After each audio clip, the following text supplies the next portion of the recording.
네, 안녕하십니까. 오늘은 성년 후견 제도란 무엇인가 하는 것에 대해서 알아보겠습니다. 예, 성년 후견이란 어떤 기능을 하며 어떤 종류가 있을까요?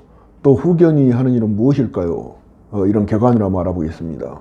먼저 성년 후견 제도는 장애, 노령 등에서 비롯한 정신적 제약 때문에, 여기서 이제 키워드는 정신적 제약이 되겠습니다.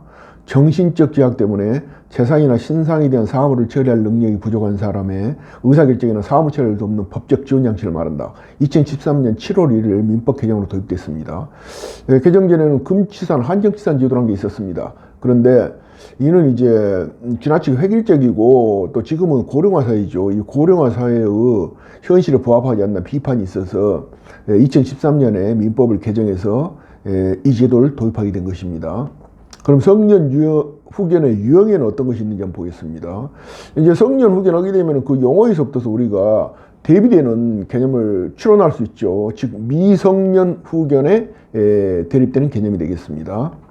그래서 성년 후견에는 이제 일반 성년 후견이 있고 한정 후견이 있고 특정 후견이 있고 임의 후견이 있습니다. 이것은 전부 미성년 후견과 구분되는 성년 후견이 되겠습니다. 그래서 먼저 성년 후견, 일반 성년 후견은 아까도 말씀드렸듯이 키워드는 정신적 제약입니다. 정신적 제약으로 인하여 사무 처리 능력이 지속적으로 결여된 사람을 후견하는 제도가 성년 후견 제도가 되겠어요. 여기서 이제 중요한 것은 사무 처리 능력이 지속적으로 결여됐다는 것입니다. 결여됐다. 그 다음에 이제 이와 구분되는 한정 후견인데, 한정 후견은 역시 또 정신적 제약이 필요합니다. 정신적 제약으로 사무 처리 능력이 부족한 사람이 되겠어요. 부족, 결여가 아니라. 그 다음에 이제 특정 후견이라는 게 있는데요. 이거 역시 정신적 제약입니다. 정신적 제약으로 일시적 후원이나 또는 상속, 매매 등 특정 사무에 대한 후원이 필요한 사람을 후견하는 제도가 특정 후견이 되겠습니다. 그러니까 이거 사안별로 후견하는 그런 제도입니다. 그 다음 마지막으로 임의 후견이 있는데요. 임의 후견이라는 것은 정신적 제약을 미리 대비하는 그런 경향이 큽니다. 그래서 본인이 직접 후견 계약을 체결하는 그런 제도가 되겠습니다. 그래서 이제 어떤 경우에 이런 성년 후견, 한정 후견, 특정 후견, 임의 후견이 개시되느냐, 개시 사유를 한번 예로 들어보겠습니다. 이건 예입니다. 가령 성년 후견은, 일반 성년 후견은 중증 치매, 그렇습니다. 한정 후견, 특정 후견은 경증 치매가 있는 경우, 그 다음에 임의 후견은 이제 치매를 예상할 수 있는 경우, 치매가 예상되는 경우, 뭐 이렇게 여러분이 기억하시면은 이해하기 좀 편하겠습니다. 그 다음에 그러면 성년 후견 심판 절차는 어떻게 진행되나요? 먼저 누가 청구를 합니까? 이것을. 과거에 한정치산, 금치산 제도는 본, 배, 사, 후, 검 해가지고 본인, 배우자, 사촌인의 친조, 검, 그 이제 공익의 대표자로서 검사, 이런 사람들이 청구를 했었습니다. 그런데 이번에는 조금 늘어나가지고 후견인, 후견 감독인, 그리고 지방자치단체장, 지자체장까지 청구인에 포함됩니다.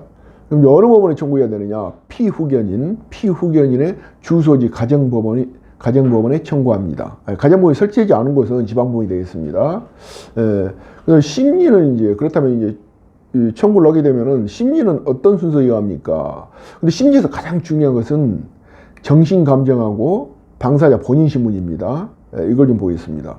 정신감정이 이제 정신적 제약이 모든 그 성년 후견에 있어서 요건이었죠. 그러다 보니까 이 정신감정이 매우 중요한데 이건 비용도 꽤 비쌉니다. 그래서 우리가 미리 대처를 해야 됩니다. 저 성년 후견, 한정 후견 개시 여부를 판단하기 위해서 법원은 원칙적으로 사건 본인의 정신 상태에 대해서 의사에게 감정을 시켜야 한다 이렇게 말했습니다. 그런데 이제 이 절차가 만약에 이제 병원에서 이제 의사의 감정을 의뢰하게 되면은 심지어는 또 입원해야 될 경우도 있습니다. 그런 경우는 뭐 비용이 수백만 원이 나올 수도 있죠. 그리고 지나치게 부담스럽습니다. 그래서 이런 것을 이제 우리가 사전에 대비하게 하는 방안이 뭐냐면은 그 전에 뭐 성년 후견인이, 한정 후견인이 이렇게 정신적 제약이 있는 경우에 정신 그 병원에 가서 진단을 한두 번 정도 받는다든가 입원한 경력이 있다든가 대개는 이럴 겁니다. 그런 경우에 그 진단서 이런 또 기타 관련 자료들 이런 것을 잘 챙겨 두셨다가 나중에 법원에 제출하게 되면, 신청을 제출하게 되면은 정신감정 절차가 생략이 가능합니다. 그럼 비용도 아끼고 절차도 간이화되고 신속하게 진행될 수 있는 것입니다. 그런데 이제 이 중에서 특정 후견이 있죠. 개별 사무를 후견하는 특정 후견. 이 경우는 이제 특정 후견은 정신감정까지는 불필요하고요. 전문가 의견을 듣는 것으로 원칙으로 합니다. 그 다음에 이제 두 번째로, 첫 번째 정신감정이 있고, 두 번째로 이제 당사자 본인 신문이 매우 중요합니다. 이게 왜 그러냐면은, 법원은 과거 그 금지산 한정치상과 달리 이번에 민법이 개정되면서 당사자 본인의 의사를 매우 중시하는 방향으로 그렇게 개정을 했습니다.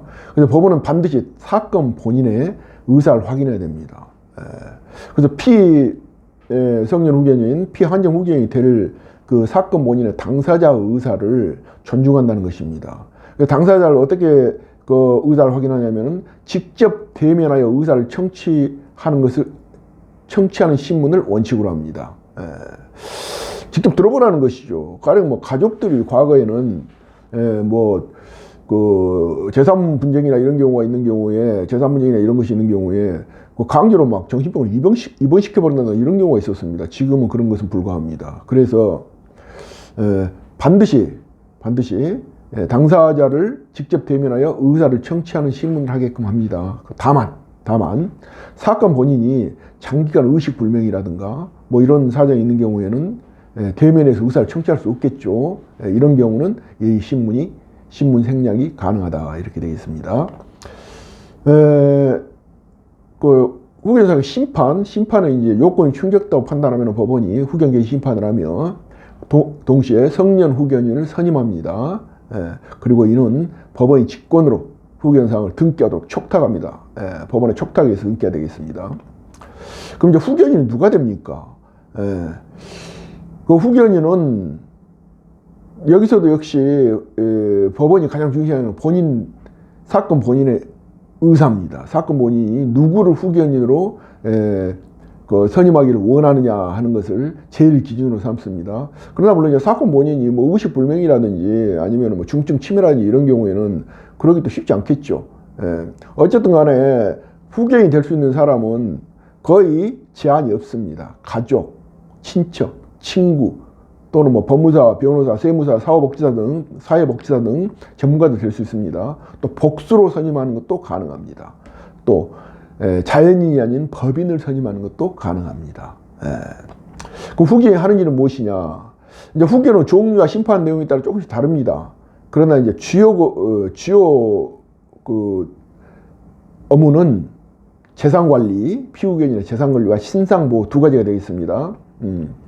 그래서 피후견인의 재산을 관리하고 법률의 대리권, 동의권을 행사하고요. 신상보호라는 것은 이제 피후견인이 스스로 결정하기 어려운 경우에 후견인이 법원으로부터 이제 권한을 부여받아가지고 의료, 개업, 재활, 교육, 주거 확보 등 신상에 관한 사항에 대해서 결정을 할 수 있게 되겠습니다. 감독은 누가 하느냐? 후견 감독인 또는 법원이 감독하게 되겠어요. 그래서 오늘은 간단하게 성년 후견에 대해서 그 궤관을 한번 알아봤습니다. 감사합니다. 법무사 유황이었습니다.